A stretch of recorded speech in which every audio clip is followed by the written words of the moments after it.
Woensdag aand by ons selgroep kyk ons na 'n video van Dr. David Gibbs.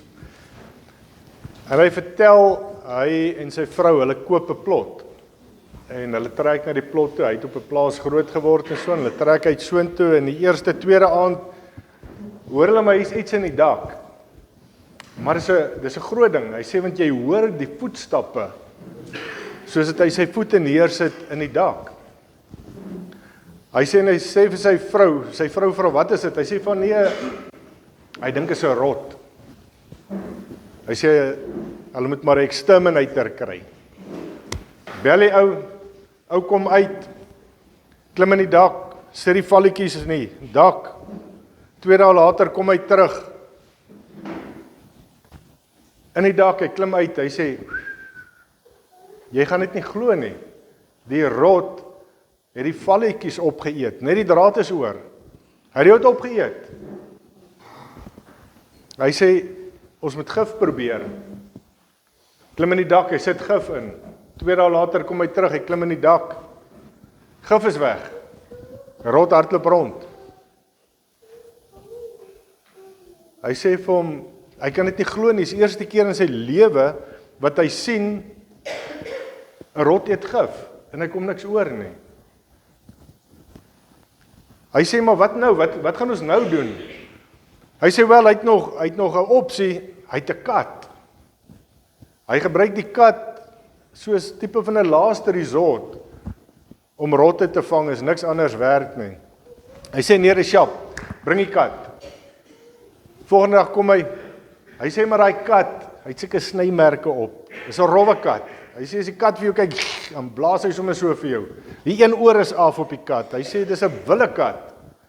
Ou gooi die kat in die dak. 2 dae later kom hy terug. Klim in die dak. Kom hy uitgeloop met die kat.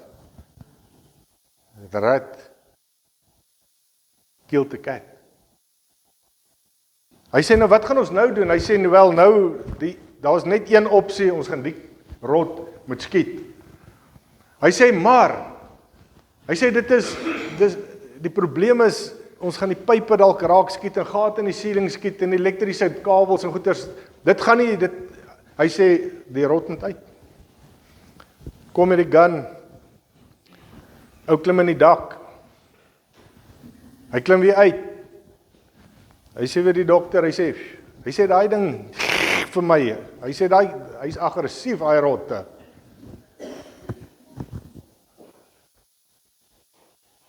Hy sê klim in die dak. Rukkie later klim hy af. Die skoot 'n klap. Kwak. Klim af. Hy sê hoorie. Hy sê nie vir my 'n glas water nie, dat ek net bietjie recope. Drink jy glas water, ek klim terug in die dak. Weer skoot. Kwak. Hier kom jy uit met die rot. Hy sê maar daai rot is so groot. Nie met sy sterk nie, sy lyf. Hy sê sy tande is so groot. Hy sê dis 'n verskriklike rotte.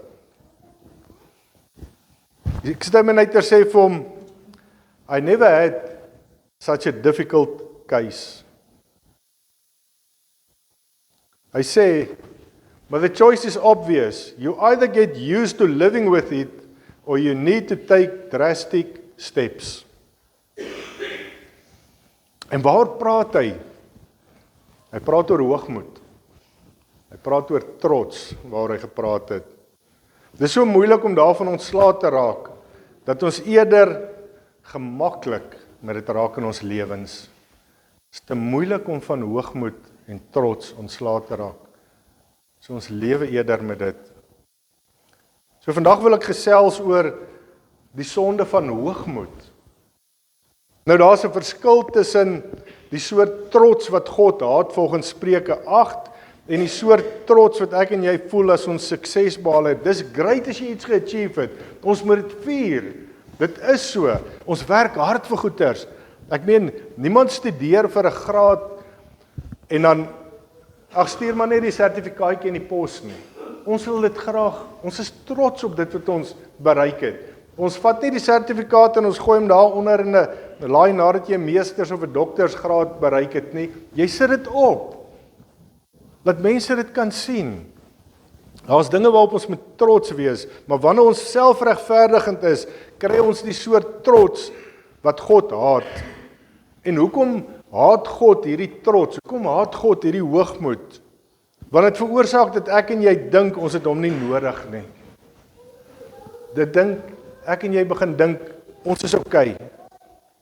Psalm 10 vers 4 verduidelik dat 'n trotshart vol van hulle self is en dat hulle gedagtes ver van God af is. Die 83 vertaling sê, nie eens in die lig sê hy, God vra tog geen rekenskap nie. In al sy planne is daar geen plek vir God nie. Die Nuwe Lewende vertaling sê, hierdie bose mense is te trots om God te soek. In al sy beplanning is daar geen plek vir God nie. Wat sê hierso? Trots en boos in een sin. Bose mense is te trots. Hierdie soort van hoogmoedige trots is die teenoorgestelde van 'n gees van nederigheid wat die Here van my en van jou as Christene verwag. Die woord van die Here Matteus 5 vers 3 sê vir ons, geseënd is die wat weet hoe afhanklik hulle van God is, want aan hulle behoort die koninkryk van die hemele. Die wat arm van gees is die ouens wat besef ons is geestelik bankrot. Dis hulle wat weet ons kan nie deur onsself naby aan God kom nie. Nie deur wat ek doen nie deur hoe grand ek is nie en wie ek ken nie. Ons is afhanklik van God om naby hom te kom. Ons besef ons het God se genade nodig. Die trotsaards, hulle is so verblind deur hulle trots dat hulle nie vir God nodig het nie, of nog erger. Hulle kom op 'n punt wat hulle dink, die Here moet my aanvaar soos ek is, want ek is sjap. Die Here moet my maar net so vat. En dis trots, dis hoogmoed. Die Here moet verander om by my aan te pas.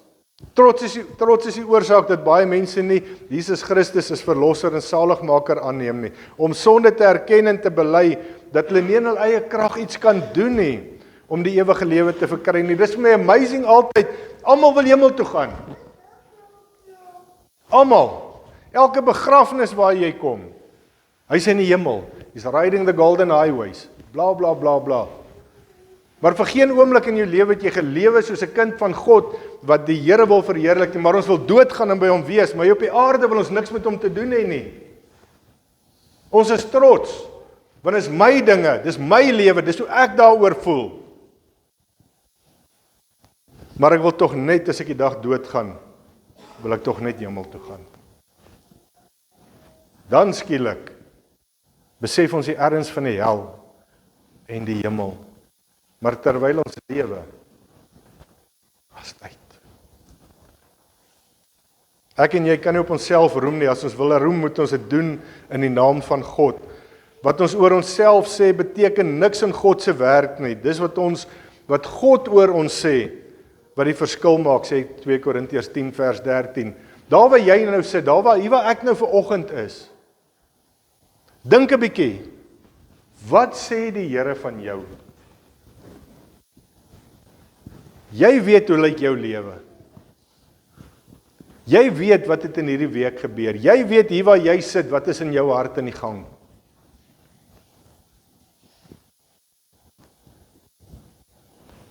Hoe gaan dit, Gertjie? Nie goed.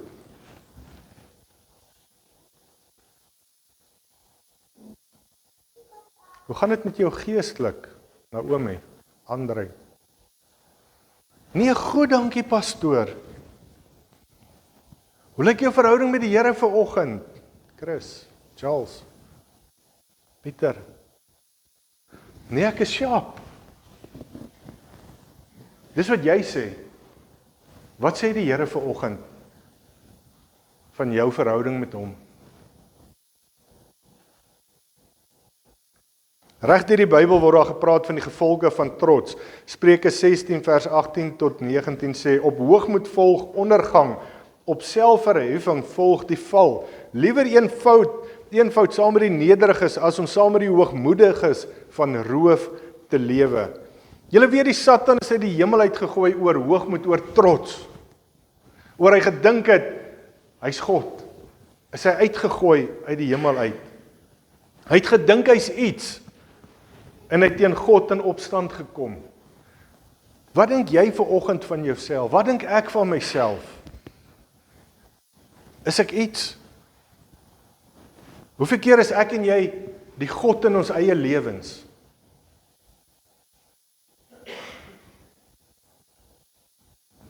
Hoekom is trots so groot sonde? Want dit maak dat ek en jy die krediet vat vir alles wat God in ons lewens gedoen het. Die eer kom God alleen toe. Nie vir my en jou nie. Dit wat jy het, dit wie jy is, daai pragtige kinders wat jy het, dit wat jy bereik het in die lewe, jou mooi vrou, jou handsome man, dit wat jy bereik het in die oralste waar jy beweeg, waar ook al, met wat ook al, jou kar, jou bike, jou wat, alles is deur genade aan, is uit genade deur God in jou gegee. Nee, maar ek is so slim. Nee. Aan God al die eer alleen. As God nie vir jou daai vermoë gegee het nie, as God jou nie toegerus het nie, sou jy dit nie bereik het nie. En sou jy dit nie gehad het nie. Mense is skuldig aan hoogmoed wanneer hulle so seker is van hulle eie vermoëns, van hulle eie dinge, dat hulle geen respek vir God of hulle medemens toon nie. Ons loop net oor ander mense. Hulle is maar net daar. Ons het geen respek vir God nie. Ons praat van hom soos wat ons wil.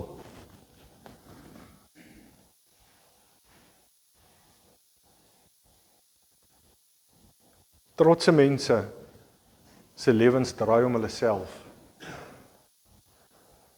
1 Korintiërs 4 vers 7 sê, wie maak jou so belangrik? En wat besit jy wat jy nie ontvang het nie? As jy dit dan ontvang het, waarom stel jy jouself so aan asof jy dit nie ontvang het nie? Ons het dit gekry, 'n genadegawe van God, 'n blessing van die Here af. Maar ons roem in onsself. Waar is die eer wat God toekom? God alleen verdien al die eer. Hoogmoed groei in 'n mens se hart soos onkruid. En as jy dit nie vinnig uitruk uit jou lewe uit nie, gaan dit jou op baie verskillende maniere begin verander. Dit begin jou persoonlikheid verander. Dit begin jou houding teenoor ander mense verander, hoe jy met ander mense werk, hoe jy met ander mense praat. Ons kan hard word, ons word ongevoelig. God wil hê ek en jy moet nederig wees.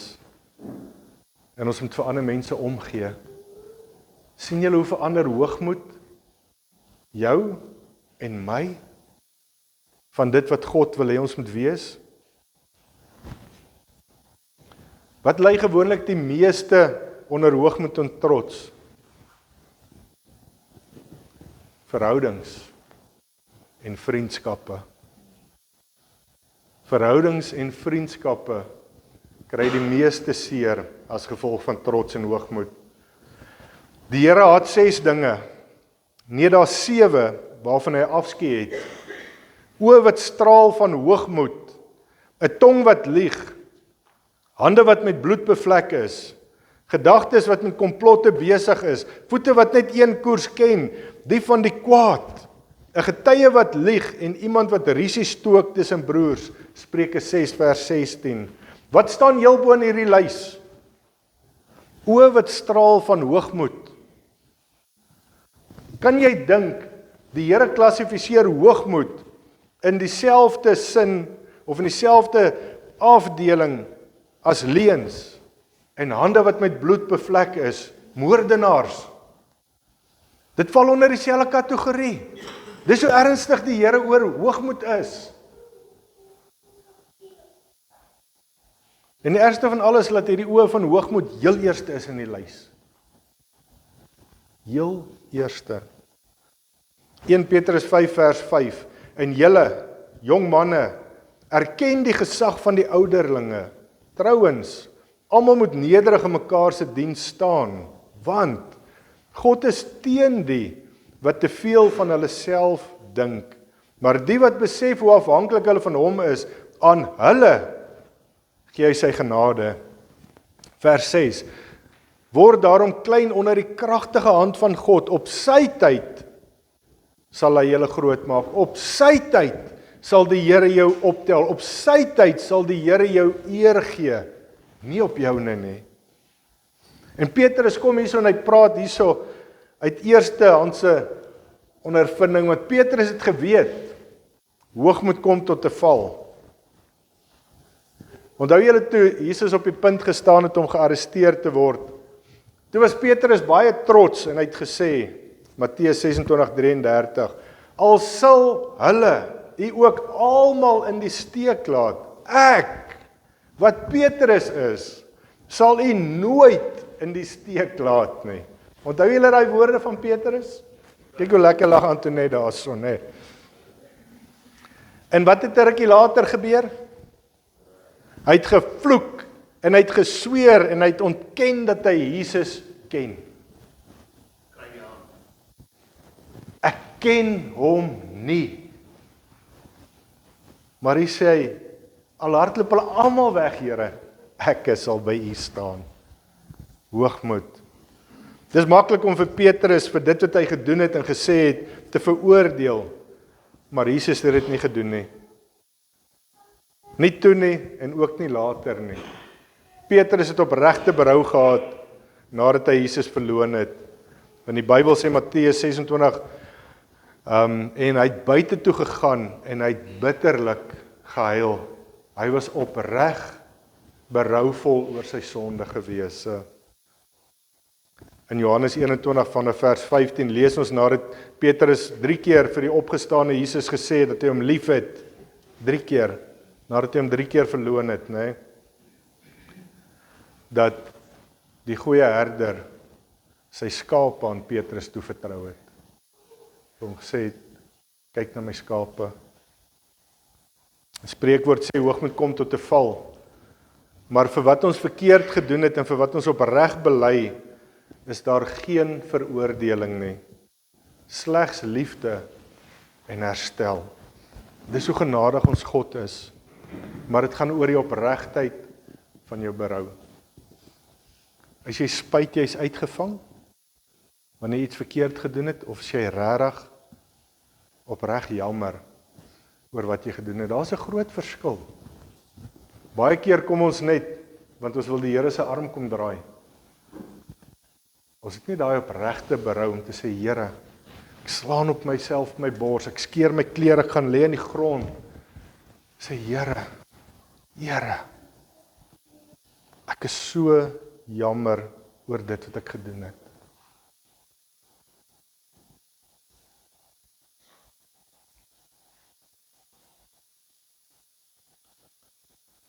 Trots is nie net 'n lelike eienskap wat ons in hoogmoedige mense sien nie. Trots is baie gevaarliker as dit. Ons sien mense wat hoogmoedig is, wat arrogant is, wat so vol van hulle self is. En is nie vir ons mooi nie. Hou enigiemand van julle van hoogmoedige mense? Niemand nie. Die probleem is, dis nie net 'n lelike eienskap nie, dis baie erger as dit. Dis lewensgevaarlik, want dit skei ons van God. Dit vat ons weg van God af.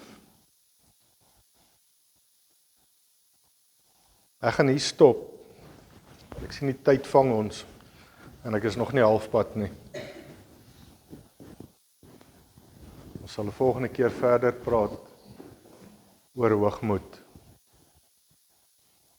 Het die Here met jou gepraat vandag? As daar hoogmoed in jou lewe is, bely dit vandag. Maak dit vandag reg. Want die Here is genadig. Die Here het guns. Hy's goed vir ons. Maar ek en jy moet opreg bely. Amen. Baie dankie almagtige Vader, Here, vir die genade en vir die guns. Dankie, Here, dat U vanoggend net vir ons weer 'n lewensles kom leer het. Here, dat U vanoggend weer vir ons die spieël kom optel het, dat ons kan kyk na ons eie lewens En baie van ons het besef vandag net, Here, daar is trots en daar is hoogmoed in ons lewens. Help vir ons, Here, om reg te maak, om herstel te bring, daar waar ons geskei het van U af, Here. Lei vir ons terug, daar waar dit vriendskappe, verhoudinge seer gemaak het. Help vir ons, Here, om nederig te wees, om terug te gaan, om verskoning te vra en herstel te bring ook in ons vriendskappe. Seën vir ons verder, Here, in hierdie dag en die week wat vir ons voorlê, mag die genade en die guns ons vooruitgaan, daar waar ons dan ook spesbona toe gaan. Here, gaan vir ons vooruit, mag dit 'n geseënde dag wees, mag ons daardie mense ook bederf, Here, en mag ons sommer net die hande in die voete wees. Seën vir ons, Here, dis ons gebed in Jesus se naam. Amen. Amen. Right, musikante, kom vorentoe asseblief.